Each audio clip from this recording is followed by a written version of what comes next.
The mainstream media loves the story of the self-made Australian billionaire who started with nothing.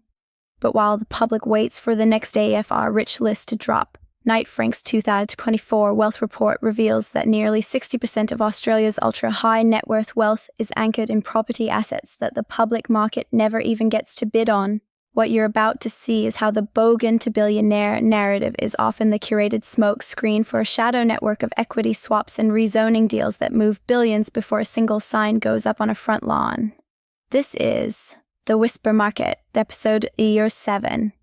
You're likely still here because you've felt the invisible ceiling of the Australian property market, the one where you do everything right, save the deposit, and watch the auction results in Mosman or Turek pull another $500,000 away from you in a single Saturday. You suspect the real wealth isn't being built on the open market you see on Domain or REA, but in the silence of the rooms you weren't invited to. You aren't looking for a how-to guide, you're looking for the blueprint of the system that decided you were a consumer, not a stakeholder.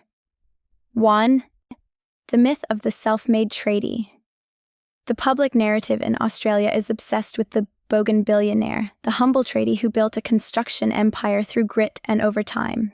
Media outlets like the Daily Mail or News, Commerce EU frequently run features on these individuals, showcasing their jet skis and Gold Coast mansions as proof that the Australian dream is alive and accessible to anyone with a high-vis vest and a dream. It's a comfortable, egalitarian story that suggests the wealth gap is merely a hard work gap. However, a deep dive into PEXA settlement data from the last 24 months shows a different pattern. The most aggressive wealth accumulation isn't coming from profit margins on labor, but from massive land banking plays. In suburbs like Badgerys Creek, the wealth didn't come from building.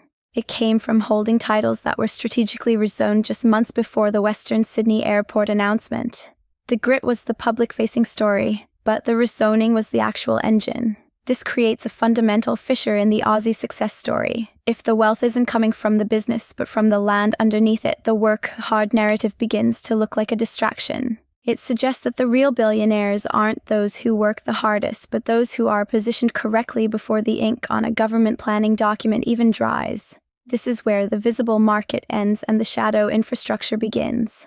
2. The Badgerys Creek Blueprint, the official version of the Western Sydney expansion, is presented as a triumph of infrastructure and public planning, designed to bring jobs and housing to the second city. Government press releases and mainstream real estate analysis focus on the boom for local homeowners and the increased connectivity for the average family. It's framed as a tide that lifts all boats, provided you're willing to buy into the outer suburbs now. But according to investigative reports in the AFR, a handful of private syndicates acquired massive parcels of agricultural land in the aerotropolis zone for cents on the dollar, years before the rezoning was finalized. These weren't mums and dads at an auction. These were corporate entities using first right of refusal clauses to lock up the future of Sydney's industrial wealth. By the time the public heard the word Badgerys Creek, the billion-dollar gains were already baked into private ledgers. The anomaly here is the timing. How certain Bogan developers were able to leverage high-interest debt to buy dry land that had no logical value unless they knew a rezoning was inevitable. It suggests a level of wealth proximity that the average investor can't fathom. The public is told to follow the growth, but the elite are the ones who create the growth by moving the lines on a map. This realization drags us deeper into the mechanism of the syndicate. 3. The syndicate secret in Turek. In Melbourne's Golden Triangle, Toorak, Armadale, and South Yarra, the public believes that high-end real estate is a game of prestige auctions and high-profile sold stickers. Mainstream media portrays these suburbs as the pinnacle of achievement, where successful CEOs bid against each other under the watchful eye of a celebrity auctioneer. It's a performance of wealth that reinforces the idea that the market is transparent, provided you have the capital. The fissure lies in the fact that, according to CoreLogic's 2023 luxury report, over 25% of transactions in the 10 million plus bracket in Toorak occurred without ever being listed on a public portal. These out-of-pocket listings are handled by a tight network of buyers advocates who operate entirely within the whisper market. The bidding war the public sees is often just the leftovers, the assets that the primary network has already passed on. This means that the most desirable property in Australia isn't actually for sale in any traditional sense. It is transferred within a network where the price is secondary to the preservation of the asset within the class. When the public believes they are seeing the top of the market, they are actually seeing the exit strategy for a syndicate that has already moved on to the next shadow play. The prestige is the bait, the network is the hook. 4. Shadow banking and the suburban squeeze. The Reserve Bank of Australia and the major banks, Westpac, ANZ, CBA, and NAB are seen as the ultimate gatekeepers of Australian property credit. The public believes that the credit squeeze affects everyone equally and that interest rate hikes are the primary lever for cooling the market. We are taught that if the banks aren't lending, the market stops moving, creating a supposed level playing field for those with cash. However, the AEFR reported in late 2023 on the rise of non-bank lending syndicates that are funding the most lucrative development projects in southeast Queensland. These shadow banks aren't bound by APRA regulations and often involve wealthy individuals lending directly to developers in exchange for equity or first right of refusal on the finished product. While the average Australian is rejected for a mortgage, the billionaire class is bypass funding their own supply. This creates a structural divide, a public market tied to the RBA's whims and a shadow market that operates on private liquidity. The fissure isn't just about who owns the land, but who owns the debt that buys the land. If the billionaires are their own banks, the public market's affordability crisis is actually a feature of the system, not a bug. It keeps the public fighting over the crumbs while the bread is being baked in private ovens. 5. The family office shield. In Vaucluse and Point Piper, the names on the land titles are often not people, but complex webs of trusts and family offices. The public assumes these structures are merely for tax efficiency, a boring accountant's trick that doesn't change the nature of the property market. We are led to believe that a house is a house, regardless of whether it's owned by a person or a Pti Ltd entity. But Knight Frank's wealth report highlights that these family offices are now acting as private institutional investors, buying up entire blocks of shadow inventory before they can be subdivided for the public. By using these shields, the billionaire class can move billions in and out of Australian suburbs without ever triggering a sold result that the public can track. They aren't just buying homes, they are buying the infrastructure of the suburb itself. This anonymity is the ultimate weapon. If you can't see who is buying, you can't see the pattern of the accumulation. The fissure here is the loss of the neighborhood. Suburbs like Byron Bay are being hollowed out, not by people, but by trusts that have no face and no accountability to the local community. The wealth is there, but it's becoming invisible, leading us to the most dangerous mechanism of all: the first right of refusal. 6. The first right of refusal trap. In the world of commercial real estate and high-end residential syndicates, there is a legal clause that the public rarely encounters: the first right of refusal. To the average renter or homeowner, this sounds like a technicality in a contract they'll never sign.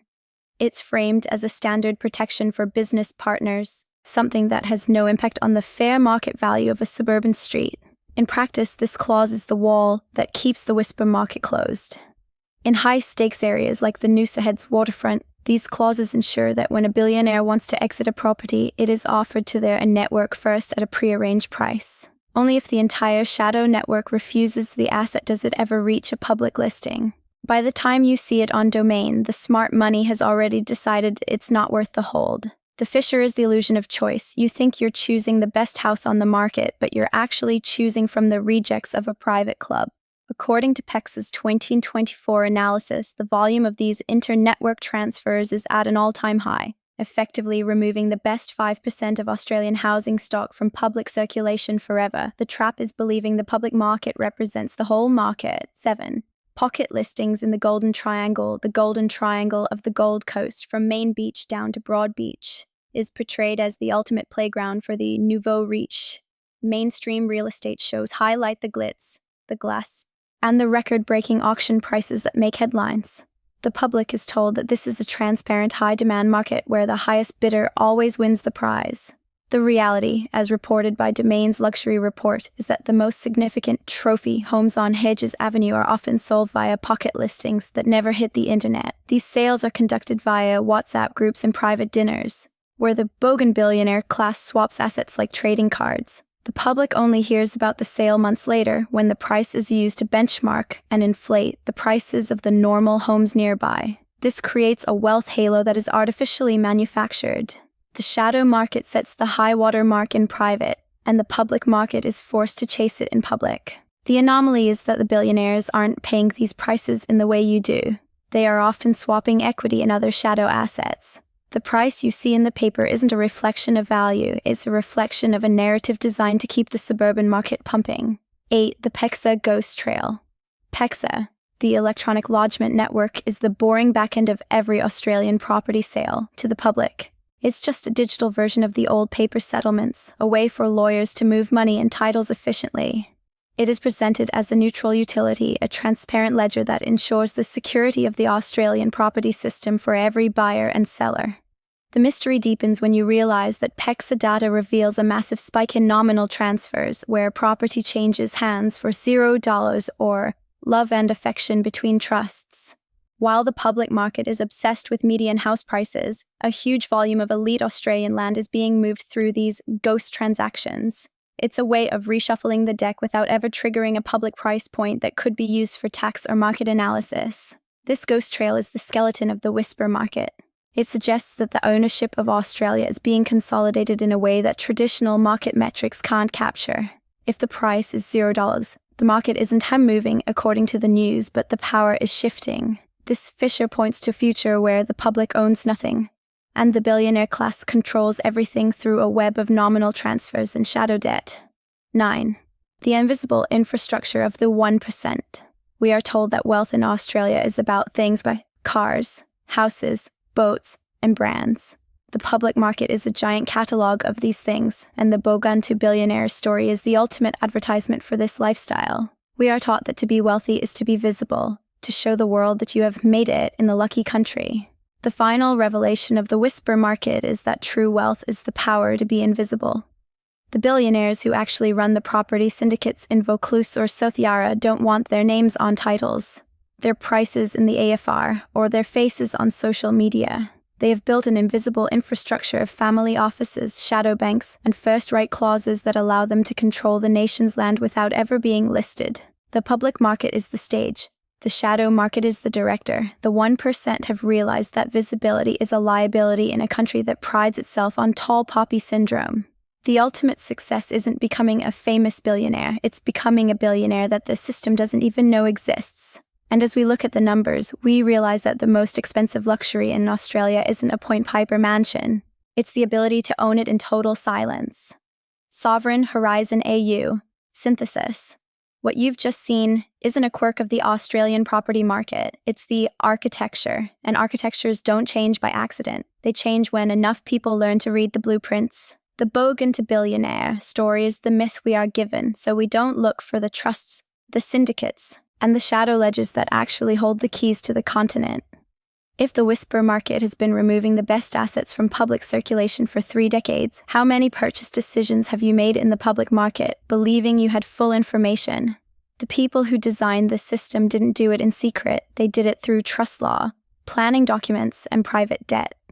The question is, who taught you to look at domain and believe you were seeing the whole picture? How different would your financial position look today if the first conversation you'd had about property wasn't about affordability, but about first right of refusal and shadow inventory? If this episode opened a question you can't close, a suspicion about the market you've been operating in, and anger at what you were never told, subscribe to Sovereign Horizon AU and turn on notifications. Not for us, because every episode here strips back another layer of the version of Australian property wealth that was built for you to consume, not participate in.